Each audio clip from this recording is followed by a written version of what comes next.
역대하 10장 1절에서 11절 말씀까지 보도록 하겠습니다. 오늘 말씀을 가지고 누구의 음성을 더 귀 기울일 것인가, 누구의 음성을 더 귀 기울일 것인가 라는 제목으로 같이 은혜를 나누기로 원합니다. 솔로몬의 아들 르호보암이 세겜에서 왕위에 오르려고 합니다. 이 당시에는 백성과 왕의 언약이었습니다. 왕이 그냥 스스로 세워지는 것이 아니라 12지파의 지도자들이 와가지고 그 백성들이 와서 함께 왕으로 세우는 언약식, 이게 왕이 즉위식이었습니다. 이때 온 이스라엘이 옵니다. 여로보암과 함께 온 이스라엘이 와서 그를 맞이하면서 백성들이 요구하는 것이 뭡니까? 이제 좀 세금이라든가 구역을 좀 감면해 달라라고 요청을 합니다. 이때 르호보암은 나이든 올로들의 이야기를 듣지 않고 젊은 신하들의 이야기를 들어서 나라가 결국 두동강 나버립니다. 그래서 북이스라엘과 남유다로 갈라진 이야기를 하고 있습니다. 오늘 본문은 단순히 한 왕의 이야기만은 아닌 거죠. 우리 모두의 이야기입니다. 인생의 중요한 순간순간마다 우리는 반드시 선택을 해야 됩니다. 그 선택의 순간순간마다 누군가의 조언과 충고와 말들을 들어야 할 때가 있습니다. 오늘 본문 2절을 보게 되면 느밧의 아들 여로보암, 나중에 르호보암을 반역해서 북쪽의 10지파와 함께 이 북이스라엘을 이루었던 여로보암이 애굽에서 돌아왔다라고 말을 하고 있습니다. 이 여로보암은 단순한 반역자가 아닙니다. 그는 솔로몬 시대 때 뛰어난 장군이었습니다. 뛰어난 신하였습니다. 이미 백성들의 마음을 얻었던, 신임을 얻었던 지도자였습니다. 여로보암 등장이 우연히 일어난 것이 아니라 또 하나님의 뜻이었습니다. 열왕기상 11장을 보게 되면 하나님께서 선지자 아이야를 보내십니다. 솔로몬이 정신을 못 차리니까 이 우상을 숭배하고 온전하게 신앙생활을 하지 못하니까, 하나님의 뜻을 따라서 정치하지 않으니까 아이야를 보내세요. 내가 나라를 찢어 10지파를 여로보암에게 주겠다라고 애원을 하시고, 그래서 이것을 듣고 솔로몬이 여로보암을 미워하죠. 그래서 도망간 겁니다, 애굽으로. 솔로몬이 죽고 난 다음에 여로보암이 돌아온 것이었습니다. 그래서 여로보암의 등장은 우연한 결과가 아니라는 것입니다. 하나님의 역사 중에 등장한 인물이라는 것을 우리가 볼 수 있습니다. 내 인생에 갑자기 등장하는 사람이거나 또 우연히 보이는 어떤 사건들이라든가 이런 것들은 우리가 우연히 일어나기보다는 하나님이 가끔 우리를 경고하기 위해서 보내실 때가 있는 것입니다. 준비하신 채찍으로서 준비하셨던 것을 우리가 볼 수 있습니다. 그래서 여로보암과 함께 백성들이 와서 르호보암에게 이렇게 요청을 합니다. 4절을 보게 되면 온 이스라엘이 와서 아뢰어 이르되 왕의 아버지께서 우리의 멍에를 무겁게 하였으나 이제 왕은 아버지가 우리에게 시킨 고역을 가볍게 하소서라고 요청을 합니다. 근데 솔로몬이 그렇게 심하게 노역을 시키지 않았어요. 왜냐하면 대부분의 노역은요, 거기에 살았던 가나안 온주민들에게 노역을 시켰거든요. 근데 이 세금을 내는 어떠한 백성들도 어느 나라나요? 세금은 다 힘들게 느껴지는 거예요. 그렇죠? 새로운 왕이 등극한다면 협상을 하고 싶은 거죠. 그래도 조금이라도 세금 감면을 받았으면 좋겠다라고 생각을 했던 것 같습니다. 그래서 그것을 요청하는 거예요. 이건 단순하게 백성들의 불평이라기보다는 솔로몬 시대의 화려한 성전과 궁궐을 만들면서 들었던 추가적인 세금 문제 때문에 힘들었던 것 같습니다. 그래서 조금만 좀 감면해 달라라고 요청을 하고, 또 왕이 등극했으면 감면해 주면 좋잖아요. 그래서 곧바로 이야기를 해주면 참 좋은데, 내가 한번 백신아들과 한번 상의해 보겠다라고 이야기를 합니다. 이때 이 무거운 세금 감면을 해달라는 요청에 대해서 원로들, 솔로몬에게 조언을 들었고 솔로몬에게 교육을 받았던 이 원로들은 어떻습니까? 좀 해달라는 거예요. 좀 가볍게 해주면 얼마나 좋습니까? 그러면 백성들이 기쁨이 넘칠 것입니다 라고 이야기를 하는데, 이 르호보암과 함께 자라고 교육을 받았던 젊은 신하들에게 말하니까 이거 처음부터 꽉 잡아야 됩니다. 그런 거죠. 처음부터 꽉 잡아야 됩니다. 그래서 아주 험악한 말로 그냥 통치를 해야 됩니다. 오히려 더 세금을 내서 혼내줘야 됩니다 라고 말을 하게 되죠. 그래서 결국 어떻게 됩니까? 이 원로들의 말보다는요, 젊은 신하들의 말을 듣고 난 다음에 나라가 두동강 나는 것을 볼 수 있습니다. 우리의 생각과 다른 사람의 생각이 다를 수가 있어요. 부모와 자녀의 생각이 다르죠. 부모의 연륜이 있고 살아온 삶의 경륜이 있지 않습니까? 그러다 보면은 자녀들의 작은 말 한마디 귀를 기울이지 않을 때가 있어요. 근데 아이들의 입장에서는 그게 힘든 거죠. 어려운 거예요. 부모의 입장에서는 가벼운 건데 그들의 입장에서는 힘든 거예요. 그런 말에 우리가 귀를 기울일 때 가정이 평화롭게 되는 것입니다. 목회자도 마찬가지인 것 같아요. 목회자 입장에서는 막 이렇게 더 열심히 더 하나님께 성도들이 막 새벽을 깨우고 막 열심히 주를 의지하고 살아가는 게 원하는 바죠. 정말 그게 아름답게 보이기도 하고요. 근데 성도들은 또 일상의 삶에서 일터와 또 사람들에게 시달리면서 힘들 때가 있잖아요. 그런 마음도 헤아려 주는 것도 목회자의 좋은 마음이 아닌가라는 생각을 해봅니다. 또한 우리도 마찬가지입니다. 하나님께서 르호보암의 입장에서 힘들고 어렵더라도 하나님께서 들려주시는 경고의 음성에 귀를 기울이시는 저와 여러분 되시길 축원합니다. 그래서 이 원로들이 이런 말을 합니다.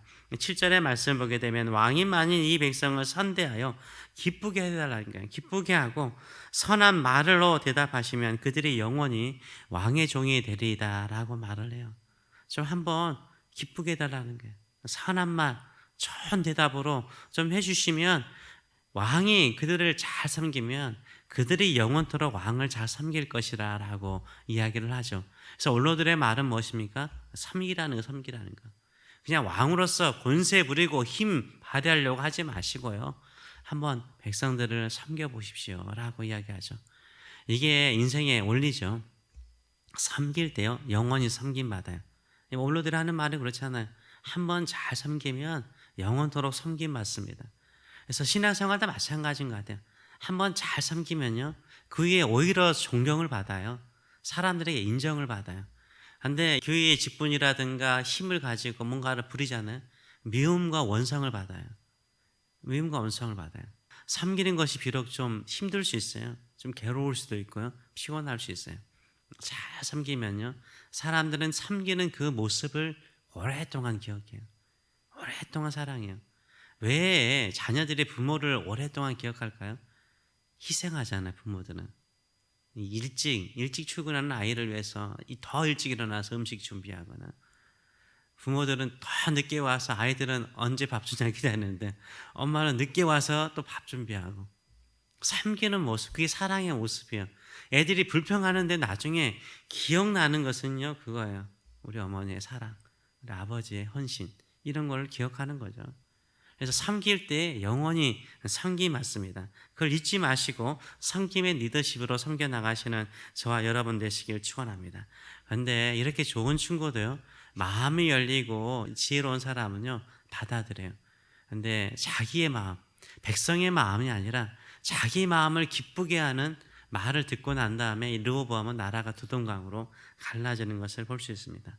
하나님께서도 우리에게요 좀 부담스러운 말을 경고를 할 수 있어요.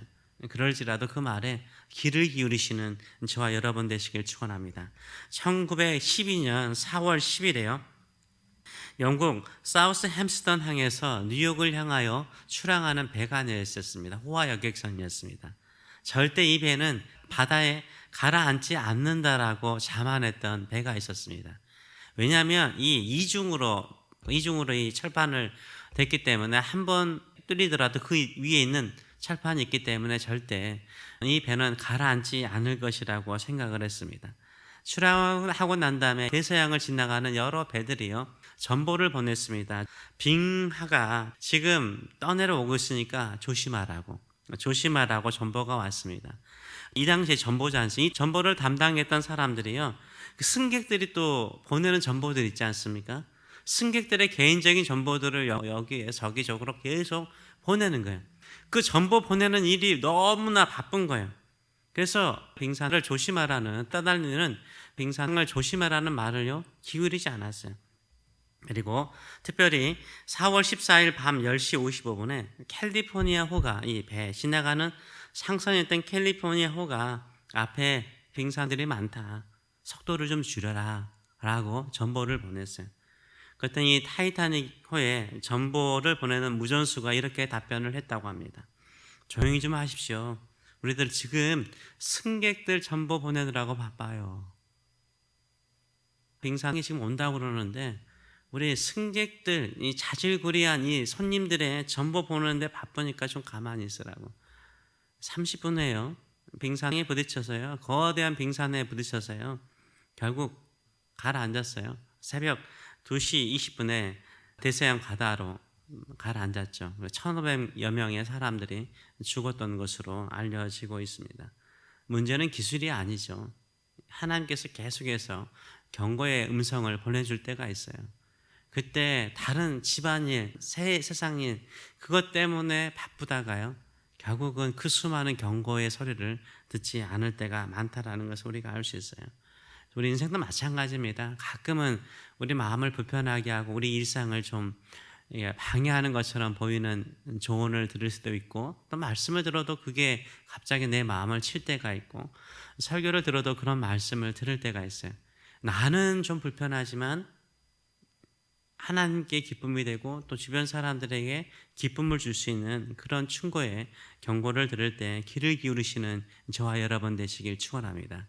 저는 특별히 여기에 나오는 이 원로들이 하는 말이 뭡니까? 짐을 가볍게 해달라는 거예요. 짐을 가볍게 하면 쉼을 얻고 나라가 평안하고 왕도 평안할 것이라 라고 말을 하고 있습니다. 르호보암은 이런 상황 속에서 오히려 짐을 더 무겁게 해버렸죠. 그래서 나라가 갈라져 버렸습니다. 우리 예수님께서 이 땅에 오셨습니다. 그리고 십자가에 찢기심으로써 무너져가는 세상을요 복음으로써 하나가 되게 하셨습니다. 복음으로써 우리의 마음과 우리의 심령 안에 새로운 쉼을 주셨습니다. 우리 예수님께서는 오늘도 우리에게 말씀하십니다. 수고하고 무거운 짐진 자들아 다 내게로 오라. 내가 너희를 쉬게 하리라. 늘 부르세요.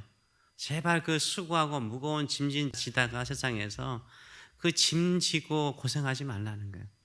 주님 앞에 와서 무거운 짐을 좀 내려놓고 내가 주는 그 평안의 짐을 가지고 평안을 누리라 라고 말을 하고 있습니다. 우리는 그래도 하나님의 백성들이지 않습니까? 세상 사람들은 그냥 세상에 짐 지고 살겠다라고 결단한 사람들이잖아요. 우리는 알아요. 하나님께서 계속해서 너의 인생의 짐, 자녀들의 짐, 또 질병의 짐들 어떻게 할래? 그 무거운 짐들 가지고 내게로 와라. 내게로 와라.